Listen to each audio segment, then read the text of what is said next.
Everyone that speaks up against injustice is going to be called a troublemaker. They're going to be called a troublemaker because they're not willing to put up with the injustice, the abuse, the exploitation, the bullying, the harassment. Why is it that the people that are rising and speaking up and saying, enough, this is not right, this has to stop? Why is it that they are the ones that are called a troublemaker? Why are they the ones that are being gaslit and being told that this is what they're doing when that's not what's happening?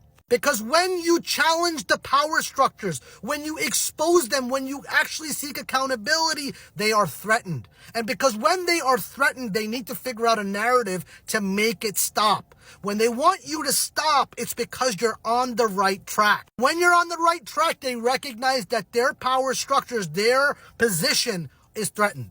Because the very reason why they're there is because they preserve the status quo. They preserve the money the way it is. They preserve their position in the way it is. They preserve their policies in the way that it is. And when you question and seek accountability for why they do what they do, how they allow this to happen, how they cater to an environment where there is injustice, how they support these things, they will see you as a troublemaker. And that's why at that particular time, you got to understand your legal rights, whether it's as a student, an employee, or whatever it may be. You need to understand the laws, because when you threaten those structures of supremacy, when you question and expose those structures, you need to understand your legal rights and how the law protects you, because that's the one thing that this environment will recognize your rights for, because it's already within the law. And the system may be stacked up against you, but you have a much better shot of seeking accountability when you understand and empower yourself with your legal rights. Because believe it or not, you have a right to free speech